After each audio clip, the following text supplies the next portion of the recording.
తెలంగాణ అన్నదాతలకు రాష్ట్ర ప్రభుత్వం అదిరిపోయే తీపి కబురు అందించింది. చెమటోడ్చి పండించిన పంట కల్లాలకే పరిమితం కాకూడదు అన్న లక్ష్యంతో సర్కార్ తీసుకున్న నిర్ణయాలు ఇప్పుడు క్షేత్రస్థాయిలో ఫలితాలను ఇస్తున్నాయి. వరి ధాన్యం విక్రయించిన రైతుల ఖాతాలలోకి వేల కోట్లు వచ్చి చేరుతున్నాయి. అసలు ఇప్పటి వరకు ఎంతమంది రైతులకు నగదు జమ అయింది, ఏ ఏ జిల్లాలలో కొనుగోళ్లు జోరుగా సాగుతున్నాయి అన్న పూర్తి వివరాలను ఈ యొక్క ప్రత్యేక కథనంలో తెలుసుకుందాం.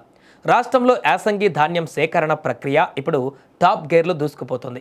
తాజా లెక్కల ప్రకారం ప్రభుత్వం ఇప్పటి వరకు 1,129.43 కోట్లను నేరుగా రైతుల బ్యాంకు ఖాతాలలోకి జమ చేసింది. సుమారు 1.54 లక్షల మందికి పైగా రైతులు ఇప్పటికే ఈ లబ్ధిని పొందారు. కేవలం నిధులు విడుదల చేయడమే కాదు, పౌర సరఫరాల శాఖ రికార్డు స్థాయిలో ధాన్యాన్ని సేకరిస్తుంది. ఈ సీజన్లో ఇప్పటి వరకు 12.38 లక్షల మెట్రిక్ టన్నుల ధాన్యాన్ని ప్రభుత్వం కొనుగోలు చేసింది.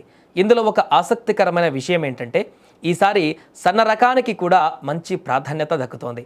5.07 లక్షల మెట్రిక్ టన్నుల సన్న రకం, 7.31 లక్షల మెట్రిక్ టన్నుల దొడ్డు రకం ధాన్యం సేకరించారు.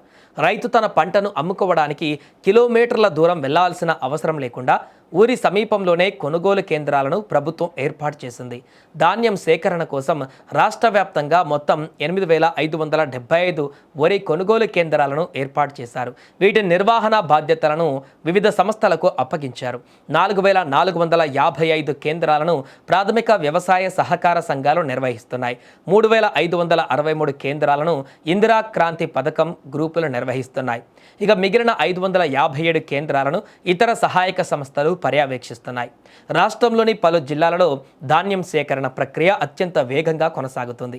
ముఖ్యంగా నిజామాబాద్, నల్గొండ, కామారెడ్డి, సూర్యాపేట, కరీంనగర్, జగిత్యాల, మెదక్, యాదాద్రి భువనగిరి, పెద్దపల్లి, సిరిసిల్ల జిల్లాలలో రైతుల నుంచి ధాన్యం సేకరణ ముమ్మరంగా సాగుతున్నట్లు అధికారులు తెలిపారు. అధికారుల పర్యవేక్షణ పెరగడంతో గతం కంటే ఈసారి మిల్లులకు ధాన్యం తరలింపులో జాప్యం తగ్గింది. ఈసారి ప్రభుత్వం అనుసరిస్తున్న వ్యూహం ఏంటంటే, ధాన్యం సేకరణ, రవాణా, నగదు జమ, ఈ 3 ప్రక్రియలను లింక్ చేయడం. దానివల్ల ఒకటి, మధ్యవర్తుల బెడద ఉండదు. నేరుగా ఖాతాలలో నగదు పడడం వల్ల దళారుల దోపిడీకి అడ్డుకట్ట పడుతుంది. ఇక రెండవది, ట్రాన్స్పోర్ట్ స్పీడ్. కల్లాల వద్ద ధాన్యము తడవకుండా ఉండేందుకు వెంటనే రైస్ మిల్లులకు తరలించేలా ముందస్తు చర్యలు చేపట్టారు. ఇక మూడవది, ముందస్తు పెట్టుబడి. వానాకాలం సీజన్ ప్రారంభం కాకముందే చేతికి డబ్బులు రావడం వల్ల రైతులు విత్తనాలు, ఎరువుల కోసం అప్పుల పాలయ్యే ప్రమాదం తప్పుతుంది. ఇక మిగిలినవి ఇతర శాఖల ద్వారా నడుస్తున్నాయి.